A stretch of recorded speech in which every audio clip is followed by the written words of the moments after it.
I would compare this to something you would see in a movie because the blood was everywhere. Maggie was loving and caring, but very quiet. Ed was worth a lot of money.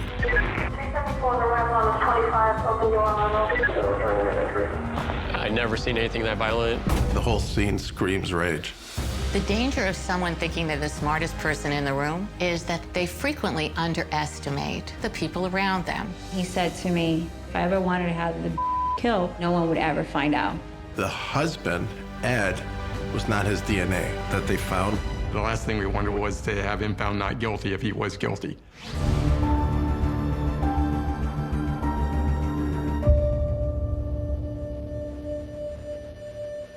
On the night before Halloween 2001, police responded to an alarm at a posh home in Coral Gables, Florida. Inside, Maggie Locascio, known as Maggie to her family and friends, was found brutally murdered in one of the bloodiest scenes imaginable. Who would want to kill this devoted wife and mother? An investigation would reveal the dark side of affluence, proving that for this family, blood may be thicker than water, but money rules.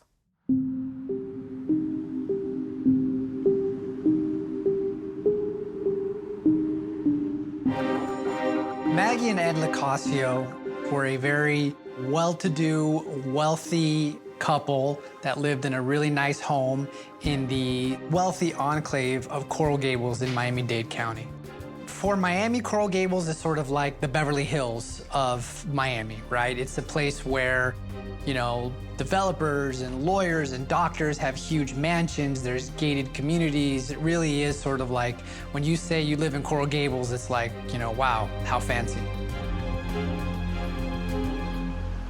Ed was worth a lot of money, and he was a successful accountant. He, you know, had made really wise investments, so this was someone that was very well-heeled. Maggie was a girl who was loving and caring and smart, but very quiet. She had been a refugee from Cuba. She had lost her father when she was very young. She came to this country and she trained to be an accountant.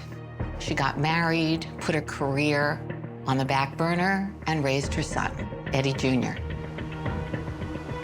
Maggie and Ed lived a life of affluence.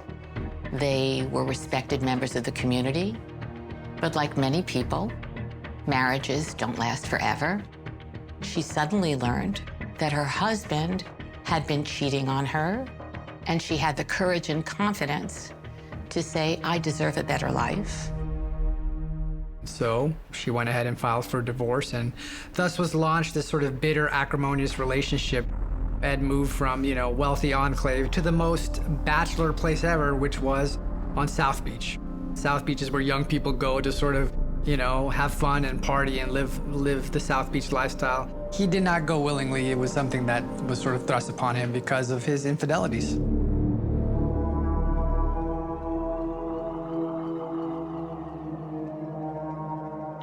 $374, 25 audible. Granada called in by ADT, calling from the breakfast area at 2124. I was working an afternoon shift, which lasted to 11 p.m. That night, the dispatcher put out a call of a house alarm. Coral Gables is a pretty affluent area. We get very little violent crime. We average about 1 homicide a year. 99.9% of the alarms you respond to will never be anything. They're just false alarms. But we do have our violent crime every once in a while. We went through the gate, walked up to the front door, didn't see anything unusual. There's no damage to the door. As we're about to get to the garage, we noticed that there's a little door to the house, slightly open. I could see inside the house. It was a little dark in there, but it struck me the way that I thought it was a decorative paint on the interior, and there were spots everywhere. 374, the ramp on 25, open door. 320, open your back up. Returning the entry. At that point, I didn't realize it was blood, and I began to push further, but began to feel resistance on the back of the door. And at that point, I saw a foot behind the door, toes up, barefoot. I was able to get my upper body into the room, and that's when I saw Miss Locascio behind the door. She was laying on her back. Her legs were up against the back of the door. She'd been violently attacked. She had a number of visual wounds. I took one look at her. I thought that she was dead. I advised that I needed backup officers. We stepped back into the room to check on Miss Locascio to see if she had a pulse, and she did not, and we backed out again.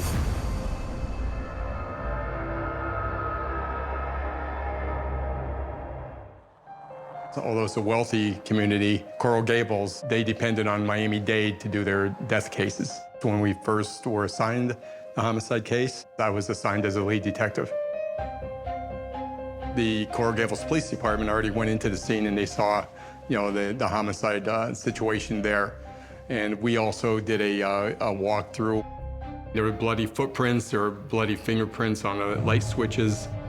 There was, the whole place was in disarray. Found on the scene was a latex glove.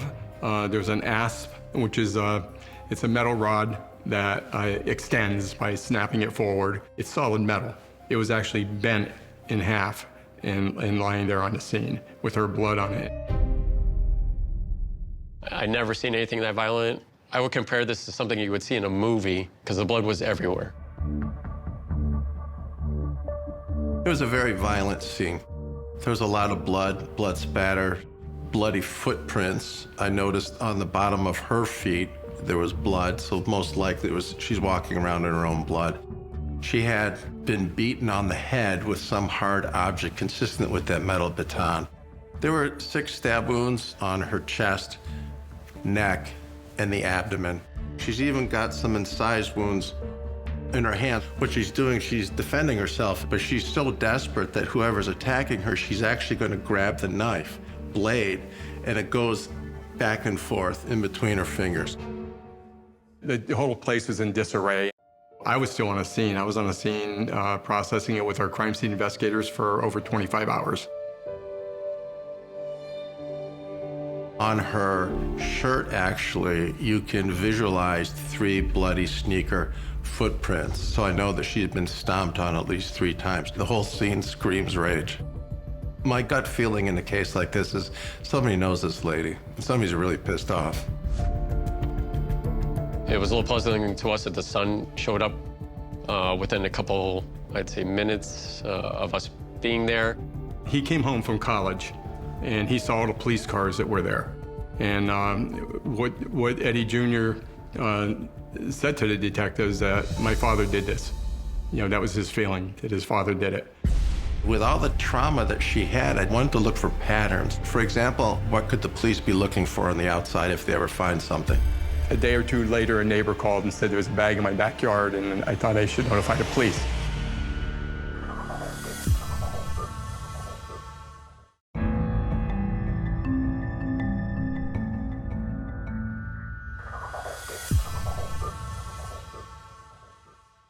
Maggie Locascio, a mother and housewife, was brutally murdered while home alone on a quiet block in Coral Gables, Florida. It was a crime so abhorrently violent that to investigators, it looks like a crime of passion.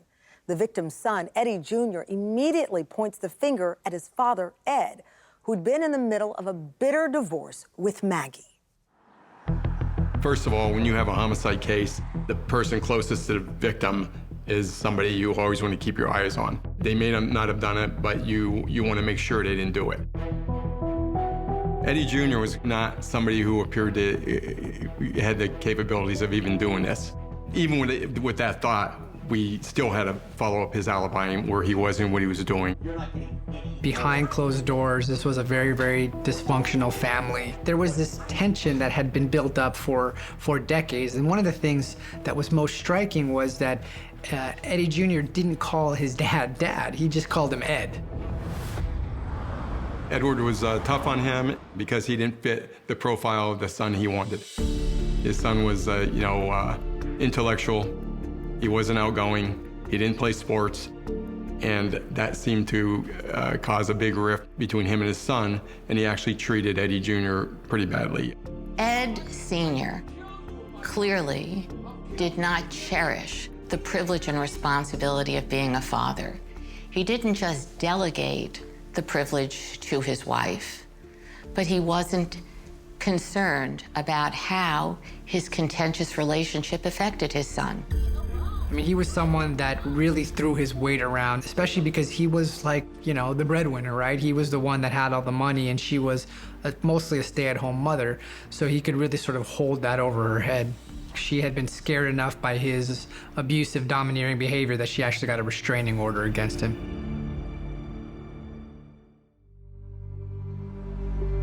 For Ed, it was very much a machismo kind of thing where he did not want to give up anything.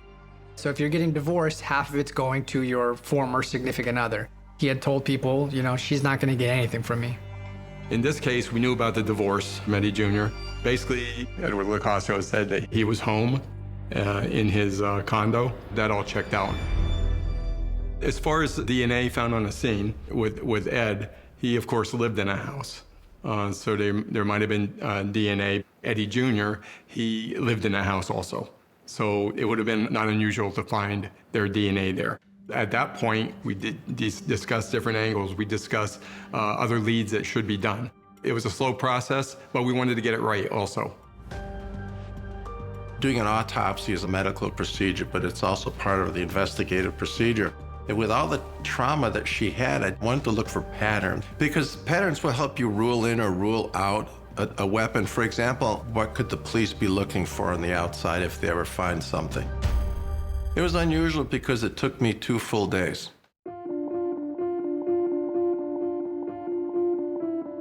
A day or two later, a neighbor called and said there was a bag in my backyard, and I thought I should notify the police.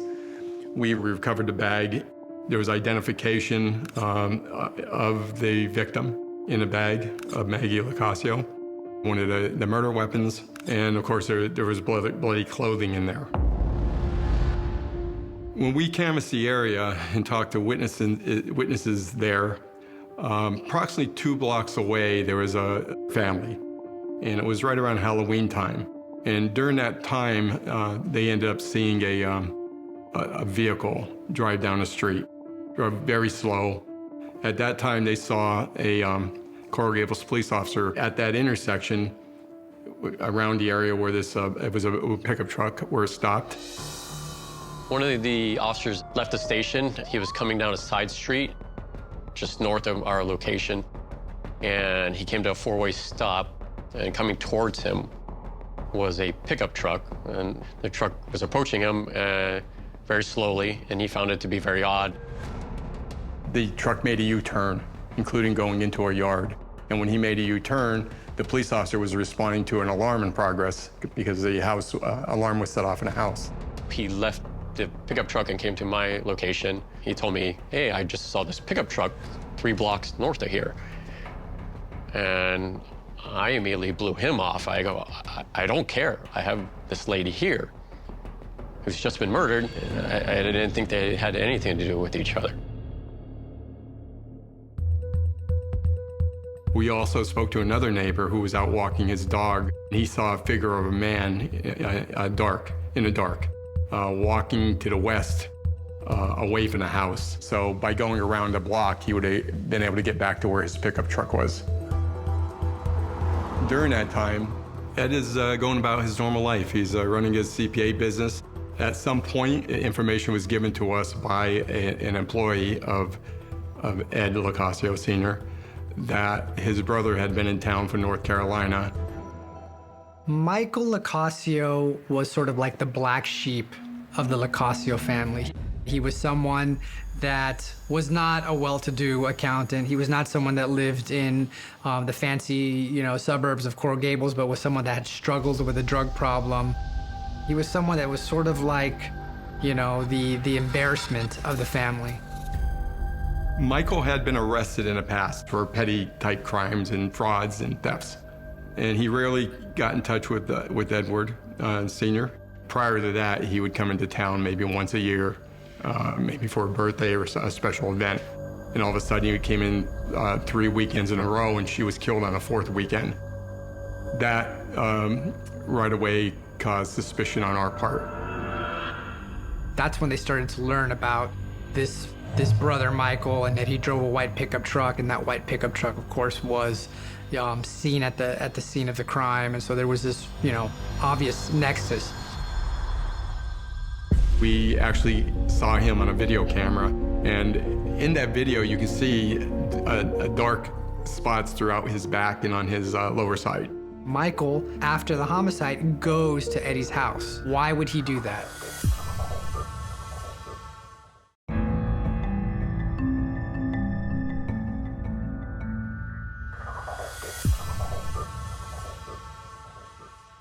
In the killing of Maggie Locascio, investigators learned of a surprising suspect, the victim's brother-in-law, Michael Locascio. They are even more interested to learn that this brother not only has a rap sheet, but owns a white pickup truck like the one seen on the night of the murder. We got on the trail of the pickup truck pretty quickly. We ended up going to North Carolina to talk to Michael Locascio, the brother, and we staked out his house, trying to wait for him to come home. What we found in the truck was interesting because all the seats were taken out, all the carpeting in the truck was taken out, and there were puddles of water inside the truck, which indicated the truck was washed out.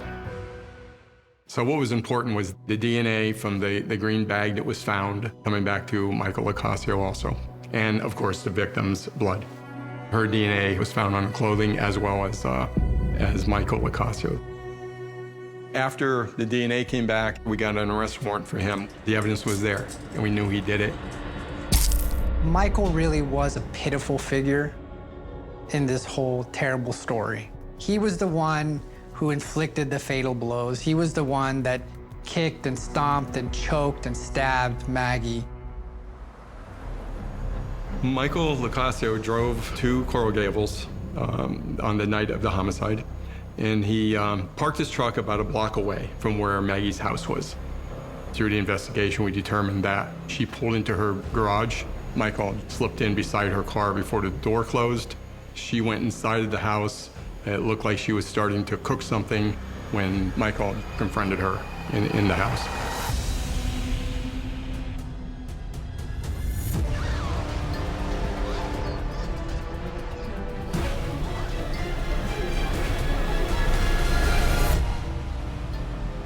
After committing the homicide, he left the house. By leaving the house, he set off the alarm that was set by Maggie with a delay, which means he slipped into the house before the alarm was actually armed. When the detectives managed to pin the murder on Michael, I mean, you had all the evidence, right? The case against him really was solid, but we couldn't figure out what was the motive. Why would he want to kill his former, sister-in-law? We had the trial against Michael Locascio, and Michael was found guilty of all charges. He did not get the death penalty, but he got life in prison. Michael was actually the killer, but we also suspected that he did not have a motive to kill Maggie. The motive would have had been supplied to him by his brother, Edward Locascio. In Florida, it's a 50-50 state. So if you're getting divorced, half of it's going to your former significant other. So Ed was filled with a lot of anger because she was gonna get a lot of his stuff. Ed had acquired millions of dollars during the marriage, which he amassed in his name, and he felt he was suddenly giving up his kingdom. He was losing the prestige, he was losing the finances, and he didn't think that he should have to share it. Michael was sort of the pitiful Fredo figure in this whole thing. He was also sort of the puppet to his brother. Michael Locascio came there to do his brother a favor, and I'm sure he was going to benefit out of that. Of course, when we proved it was Michael, Edward Locascio said that he was a problem, he was a loser, that sort of person. So it doesn't surprise him he did it, but he didn't take any responsibility for it. So there's a bittersweet sense behind his conviction for Eddie Jr. because he knows that Michael was really manipulated by his father. But proving it in the court of law and securing a conviction, much different thing. When we dealt with Edward Locascio, he was very arrogant. He was very pushy. You know, he was, he acted like he was the smartest person in the room, and he was smarter than everybody else that was involved in this case. The danger of someone thinking they're the smartest person in the room is that they frequently underestimate the people around them. And his secretary ended up outing him that she had overheard him talking with his brother a great deal. She ended up calling another detective that worked with us on a case, and she told him about there's been a couple meetings where his secretary saw them actually meeting with each other in parking lots and talking. They went back and they see, well, for many, many months, these two never talked, right? They were just, you know, sort of had this distant relationship. And then suddenly there's a gazillion phone calls. So we don't know what was said on those phone calls, but it's a pretty reasonable assumption that, hey, they're planning the murder. Now, with tracing the phones, we were able to put Michael Locascio in the vicinity of the victim's home with cell sites. Then it was also in the area where Edward Locascio lived. We actually saw him on a video camera at the main gate, buzzing the buzzer to get left into the property. And in that video, you can see a dark spots throughout his back and on his lower side. Michael, after the homicide, goes to Eddie's house in South Beach. Why would he do that? Well, it's because he's going there to you know, talk about the conspiracy and say, hey, I did it, let me tell you what happened. When we had enough evidence to charge him, we picked up Ed in his office. He denied being involved in any way, and he was saying things like, who put you up to this? At some point, Ed said, they got nothing, they got nothing. They got nothing on me. You know, and that was pretty important because in addition to everything else, it was almost like an admission. I'd never been exposed to any cases like that. This was a gentleman who was very controlling and didn't want to let go of his money.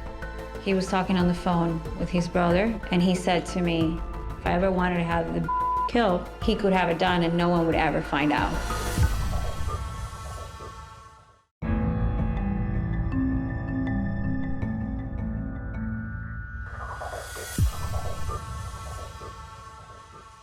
Accountant Ed Locascio stands accused of conspiring with his younger brother to kill his wife. Now, with Michael in prison for life, it's Ed's turn to have his day in court. We are ready to begin. Now the case of State of Florida versus Ed Locascio. If I want the dead, my brother says he'd do it, and no one would find out. Those are the words of this defendant. In 2001, Maggie realized she could no longer live in the emotional prison that this defendant had created for her. His lies, his abuse, his constant control, and his open infidelity had taken its toll. But this time was different. She was ready for a fight. That did not make this defendant very happy. She should not get anything that he had worked for. All that he had accomplished, all that he had created, she would get nothing. And now, well, it's heads I win, tails you lose, little brother. You see, this defendant had set everyone up. Maggie to die, and his brother to take the fall.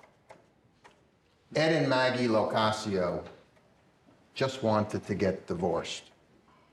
Nothing more, nothing less. Little did they know that brother Mike had other ideas. And in his twisted, scheming, criminal mind, he had a misguided idea of what's best for his brother who's going through this divorce. It's easy to make the contrast between upstanding citizen, someone that's never been in trouble with the law before, and contrast that with the drug-addicted brother who's been arrested before and has all these other issues. They could just say, hey, you know, Michael was just doing it to gain favor with his brother, or he thought somehow it would benefit him, but Ed had no idea that his brother, his black sheep brother, shift all the blame to Michael and just say it was all his fault. There is no direct evidence that Ed Locascio conspired with his brother, helped his brother, assisted his brother, or knew about this. The evidence and the circumstances do not and cannot prove Ed Locascio guilty beyond a reasonable doubt, because in truth and in fact, he is not guilty. The husband, Ed, was not his DNA that they found. They could rule him out in terms of being at the crime scene. That doesn't mean that there wasn't any collusion. We didn't find any exchange of money or currency. We knew that was going to be a tough trial because it was all circumstantial evidence. Showing counsel 3K. What do we see? You see a picture of the door that I went through and Miss Locascio on the floor. I actually did go into the residence to check on Miss Locascio to see if she was still alive. And was she? No. I'd never been exposed to any cases like that. This was a gentleman who was very controlling and didn't want to let go of his money and didn't want his wife get the better of him as he saw it. Did you work for a man named Ed Locascio? Yes. Do you recall one specific time that you had a conversation with this defendant about his brother? Yes. Could you tell the members of the jury what happened during that conversation? He was talking on the phone with his brother, Michael. He hung up the phone and he said to me, "Man, my brother's crazy." And I said, "Why?" He goes, "Because if he told me that if I ever wanted to have the killed, he could have it done and no one would ever find out." He had a secretary. Her name was Gudale Gonzalez. She actually was aware of what was going on between Edward and Michael, the many calls that they made with each other, and also the hatred that Edward had toward his wife. Mr. Locascio find out that I was the one who told the detective. What did this defendant do? He went like this to the table. Like what? Like this, like, because of you, my brother is going to be in prison and he could die. Did he attempt to grab you by your throat? Almost. And when he almost grabbed you by your throat, what did you do? I went and I called Detective Stopinian. If this was a case that had DNA, that had surveillance footage, that had secretly recorded phone calls or wiretaps of Eddie planning the murder, but we had none of that. So a lot of this was just by really strong inference. So the defense wanted to hit the credibility of the witnesses, including the secretary. The secretary was a pretty important piece of the puzzle for the state. So if you can suddenly impeach her and damage her credibility, that's a pretty important thing. Your relationship with him in the beginning when you started working was good, right? It was very good, Right. yes. And what happened really is once you started living with the lead detective in this murder case, he turned you against him. That's not what happened. Oh, isn't this why your testimony changes over time? No. It's because of your relationship with him. Has nothing to do with my relationship. You wanted to make him look good and make his case for him. No. There was credibility issues because of this sort of bizarre subplot. The secretary turned out was having an affair with one of the detectives on the case. If the case is ongoing and an investigation is open, do you feel there's anything wrong with you as lead detective dating and living with an important witness? Yes, it was not the best decision that I made in my career. I regret it, most of all for putting Ms. Gudalai through the grief she's gone through. After all, she came forward with all the information. She put her job on the line. She put her friendship with the defendant on the line. There was nothing that I did other than that bad decision to date her. Nothing that I did in my investigation before or after that changed any of the facts which I documented in my report.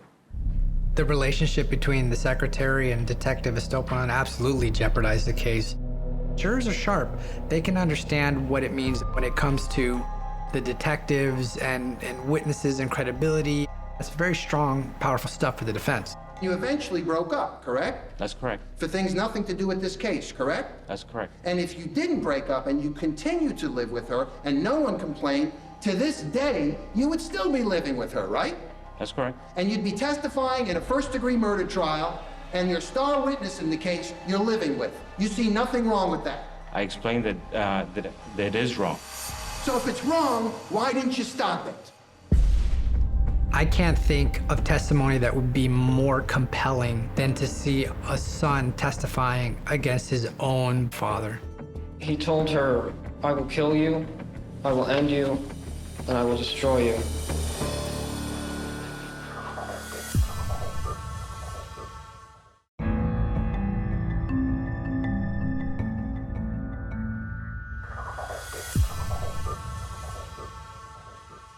In the case of Florida versus Edward Locascio, an intimate relationship between the state's star witness and one of the lead detectives in the investigation has put the entire case at risk.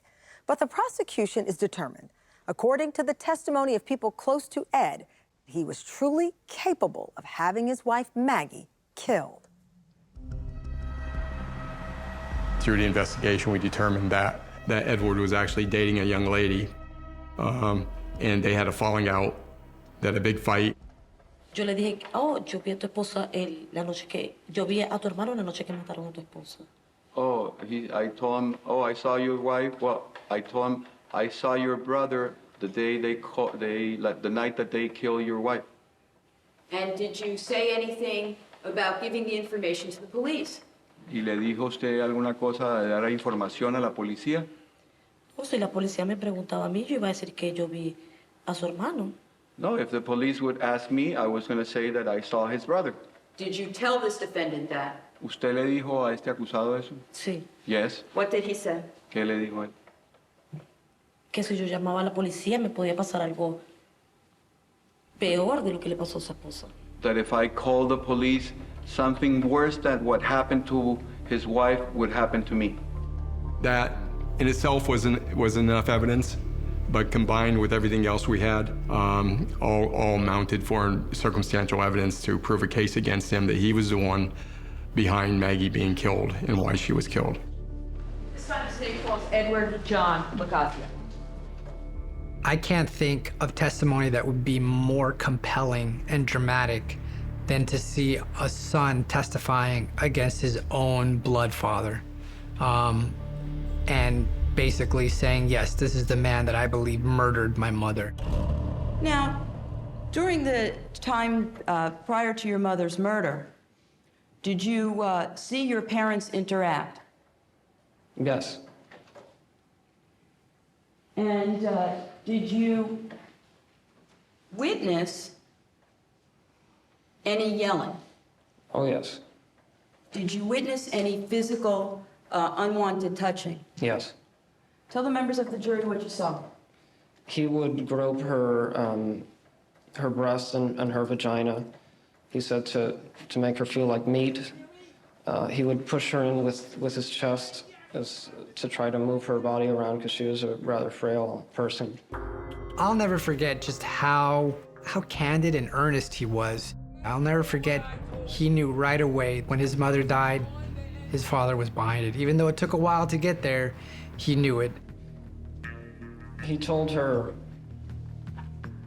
"I will kill you, I will end you, and I will destroy you." And after that, he proceeded to, as he would usually do, bump into her with his chest and told her, I could kill you with one blow. This wasn't someone that he viewed as a father figure anymore. This was someone he really viewed as sort of a villain in his life. I don't think Ed was above blaming anybody in his life as long as he wasn't held accountable. And the reality is that sometimes people get to be held accountable. Did Mr. Locascio have an accounting practice? He did. And did he also have investments? Yes. Did he have property? Yes. Did he have rental property? Yes. Did he have other things that generated income to him? That's an unknown question. Maggie was an accountant, and she had a master's degree in accounting, and so she knew exactly everything about the assets. She looked at the books, she had studied it, and she knew that Ed was playing games with the finances. These properties, when I say owned, did you come to know whether they were owned by Edward S. Locascio or some other entity? I believe most of them were owned by some other entity, like a corporation that he would have formed for the purpose of owning the property. Maggie was getting ready for the deposition, and Ed, who was a smart accountant, understood he was about to be subjected to a financial colonoscopy. The truth would be exposed.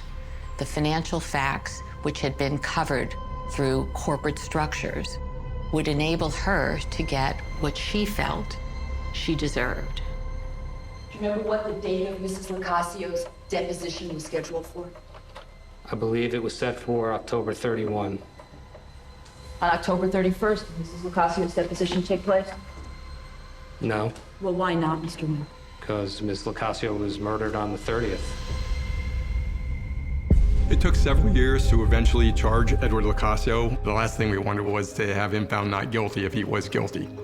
Saying it is easy. Proving it is a whole nother thing.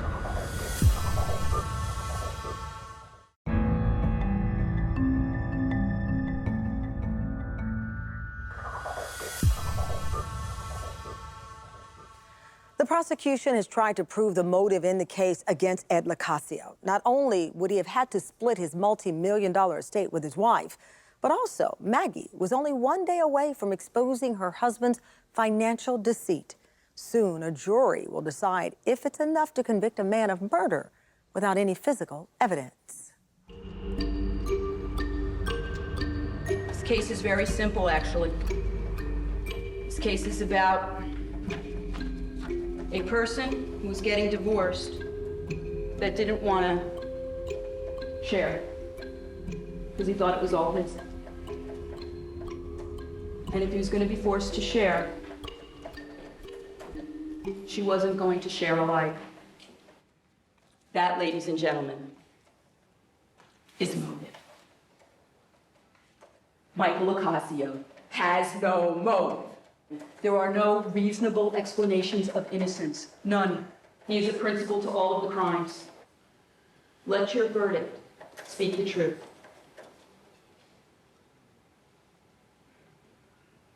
He's guilty. Two brothers with a plan. The plan he had, the plan he wanted, so it could be all his.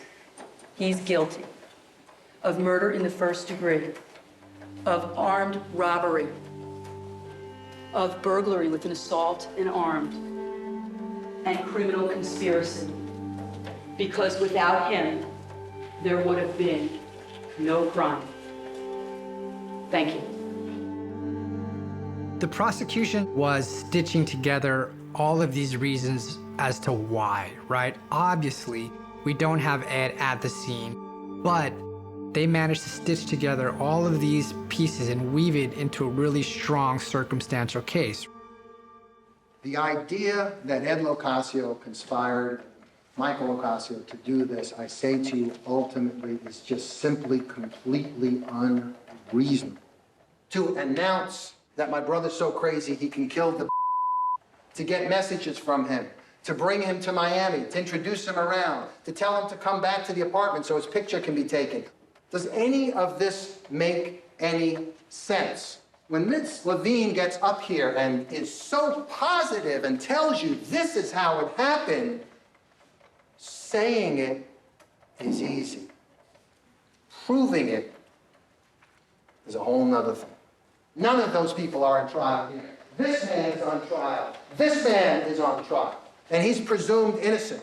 And their stories have to be so convincing that you are convinced beyond a reasonable doubt of its truth. You are convinced that they have proven their case. I ask you, ladies and gentlemen, that the true and correct verdict in this case, given all the evidence, cutting out all the guesswork, cutting out all the screaming and yelling, cutting out all the pointing, cutting the mistakes out, cutting all the innuendo out, Cut all the smearing of someone's reputation. Cutting all that out. Get down to it. It's not that difficult anymore. It's not that difficult. The state has not proven its case, ladies and gentlemen. And all I'm asking you to do what's right and to do what's supported by the law. And is to find Edward Locascio as to each of those 4 counts not guilty. You have the power. I'm asking you to exercise it, and I submit to you that's the right thing to do. It took several years to eventually charge Edward Locascio with the crime itself, and the reason for that was the evidence, to build up the evidence. The last thing we wanted was to have him found not guilty if he was guilty.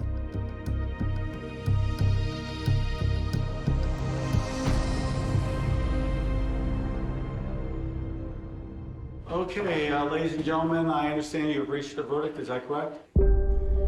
We, the jury, find the defendant, Edward Stanton Locascio, as to count 1, first-degree murder, guilty of first-degree murder as charged. Count 2, burglary with an assault or battery while armed, guilty of burglary with an assault while the defendant was armed and in a dwelling. Count 3, robbery, armed, deadly weapon, guilty of robbery with a deadly weapon. And count 4, conspiracy to commit first-degree murder, guilty of conspiracy as charged, so say we all. At the end of the day, it was the only thing that made sense. Okay, so you had the little sideshow with the secretary and the detective, but at the end of the day, you had so many pieces of evidence that built up this circumstantial case. Ed was the only one that had the motive to see his estranged wife murdered. All these things really did weave together a strong case. There was no other option. As to count 1, murder of the first degree, accepting the recommendation of the jury, I sentence you to life imprisonment without the possibility of parole. To the families, to the Silvera family, nothing will ever bring back your mom or your sister or your daughter. But I hope you have some comfort in feeling that our system of justice works. We knew that justice was served. We knew it took a while. We knew it was a long time coming. I think that it's stuck in my memory. 1, because I spent 25 hours on the scene, and I saw the carnage that was done.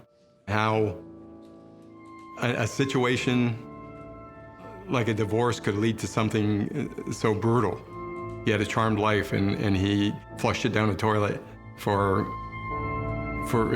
spite, because he didn't want her to have a cent. And he made that clear. He wasn't going to give her a cent. I think Ed was the type of person that thought that he who has the gold rules. But he didn't live by the golden rule. And instead, it was his downfall, greed.